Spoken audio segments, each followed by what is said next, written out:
हर हर महादेव, देवों के देव महादेव के चरण में प्रणाम करता हूँ। दुर्गा माँ के चरण में प्रणाम करता हूँ। सरस्वती माँ के चरण में प्रणाम करता हूँ। गणेश भगवान के चरण में प्रणाम करता हूँ। गुरु भाई गुरु बहनों के चरणों में प्रणाम करता हूँ। एक गांव में एक धोबी और एक धोबिन रहती थी। उसका एक भी बाल बच्चा न था। बाल बच्चा न रहने के कारण जो धोबिन थी वो बहुत ही दुखी रहती थी। गांव घर में कहूँ शिव चर्चा होता था तो सब लोग के मुंह से सुनती थी कि शिव भगवान के आराधना करने पर सब कुछ सही हो जाता है, सबका मनोकामना भोलेनाथ ही पूरा करते हैं। बेचारी कहूँ शिव चर्चा होता था तो धोबिन का मन बहुत लगता था कि हम भी जाएं, शिव चर्चा में बैठें, अब भोलेनाथ से अपना आरजू मिनती सुनावें। लेकिन जहाँ भी जाती थी बैठने के लिए और बैठती थी तो लोग इसे जात पात के लेके भीन बहुत मानते थे। उसमें से एक गुरु बहन बोली कि बहन, जब तुमसे लोग दुखी मानते हैं तो तुम ऐसा एक काम कीजिए कि अपने मन में ही शिव गुरु को बसा लीजिए। कहूँ भगवान न मंदिर में मस्जिद में कहूँ नहीं रहते हैं, वो सबके मन में है, पेड़ में पौधे में सब में है। आप तहे दिल से जहाँ भी उनको देखिएगा तो आपके समक्ष वो सब मनोकामना पूर्ण करेंगे। कल ठीक है गुरु बहन, हम आज से शिव गुरु के अपन मन में ही बसाम। कन्हू न जाम पूजा पाठ में जाइए, हम जहाँ कपड़ा धोवे जाम घाट पर, वहीं उनका अपन ध्यान लगाम। और सही में जहाँ जाती थी कपड़ा धोने के लिए तो शिव गुरु के ध्यान लगाती थी पहले कि हे प्रभु भोलेनाथ, मेरा भी नैया पार लगाइए, कम से कम एक पुत्र हो या पुत्री, कुछ तो कोई तो दे दीजिए हमको। ऐसी रोज अपने मन ही मन करती थी और कपड़ा धो के दोनों बेकार पति और पत्नी दोनों आती थी। उसी से अपना कपड़ा धो के गुजर बसर करते थे।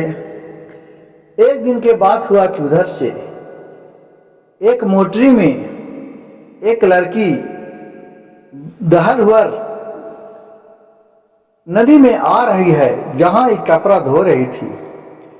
तो वहां देखा कि बहुत चमकते एक बच्चे का आवाज आ रहा है, वो एक डलिया में रख के दहावल था। वहां से लाया, इसको देखा तो ही छान लिया, कहा कि हे भोलेनाथ, आप ही का कृपा है कि आप हमको बच्चे दिए। अब से हम इसको अपने बेटी के समान मानेंगे।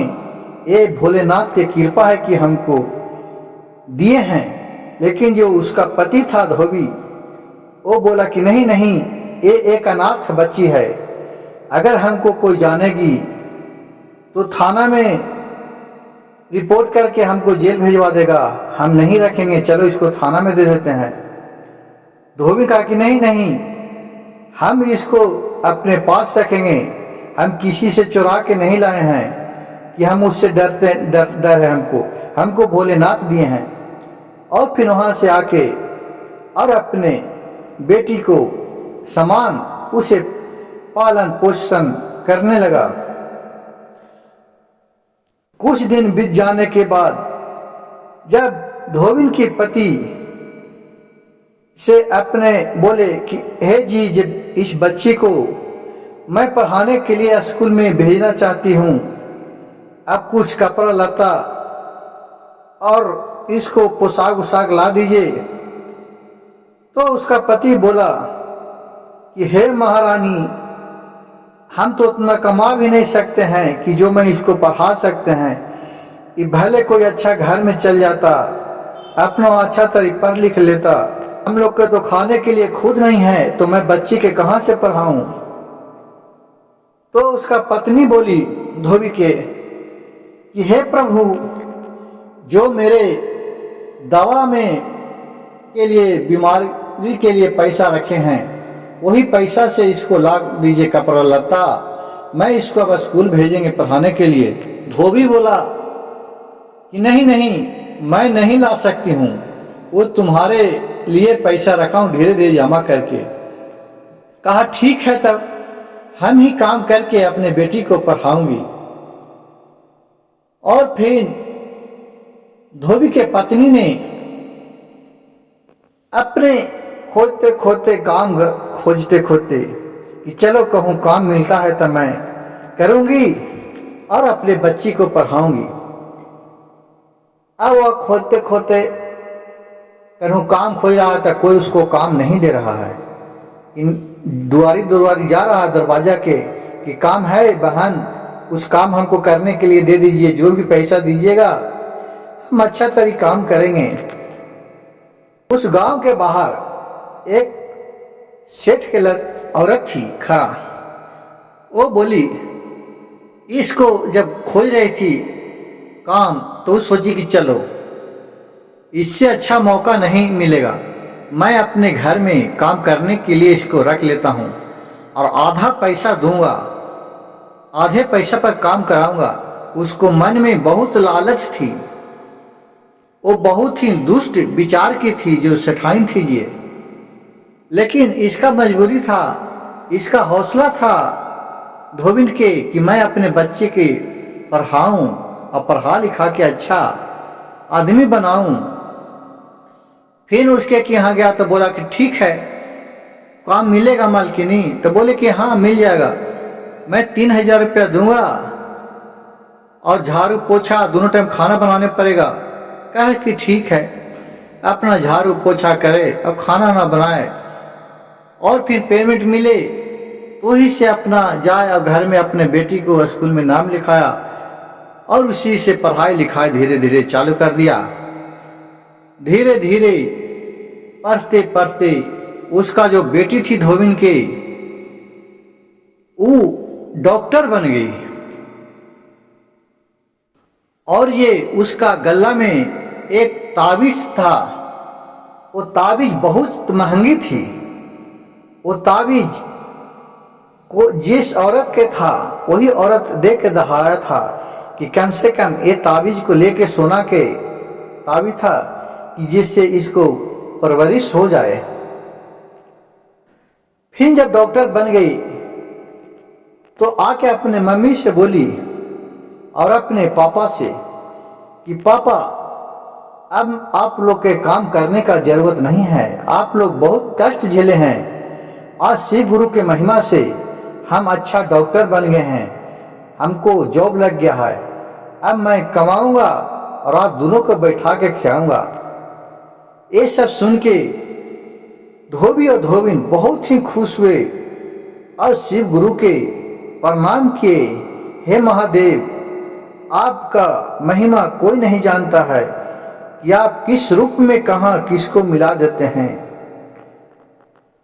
और फिर उसका बेटी बोली कि चलो आज से मैं तुम जहाँ काम करती हो वहाँ माना कर दूंगी कि आज से मेरी मम्मी और पापा काम पर नहीं आएंगे।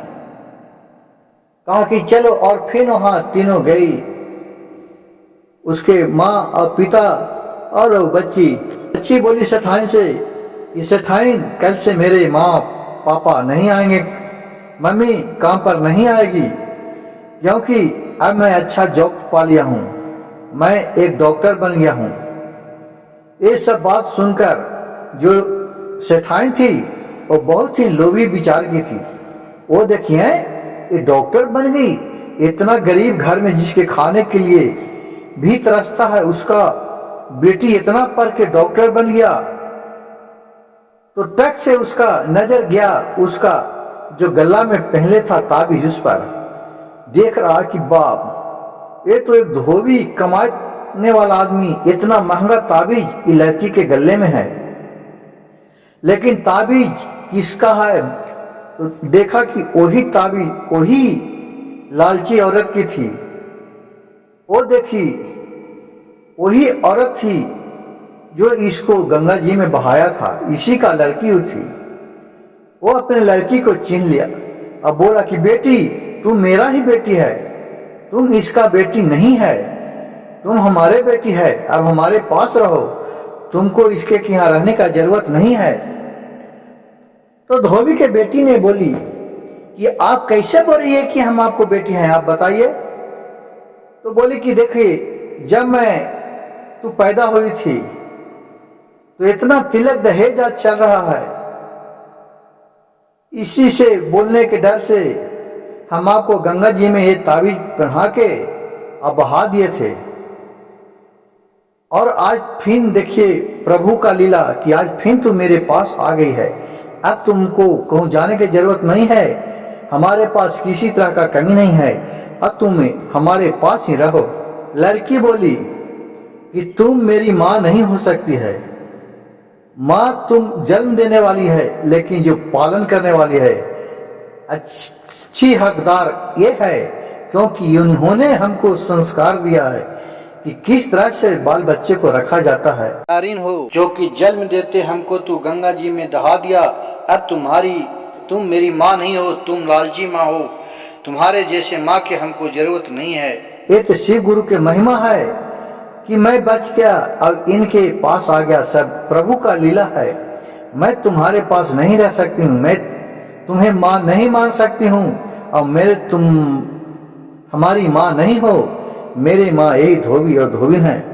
और फिर वहां से तीनों चलाए और फिर अच्छे तरह रहने लगे और इसका डॉक्टरी का बिजनेस बहुत अच्छा चला। और इसको धोबिन और उसका पति का कहना था कि बेटी कोई भी गरीब आवे उसको मदद करना, ये नहीं कि उसको डांट के भगा देना। इस दुआ आपको किस रूप में मिलेगा उसको कोई नहीं जानता है। कम से कम गरीब एक व्यक्ति रहता है, उसको तो भलाई करेगा तो दुआ तो आपको जरूर देगा। यही होता है बाल बच्चे का अच्छा संस्कार सिखाना। अगर मेरे वीडियो अच्छा लगे तो मेरे चैनल को सब्सक्राइब कीजिए, लाइक कीजिए और शेयर कीजिए। हर हर महादेव, घर घर महादेव।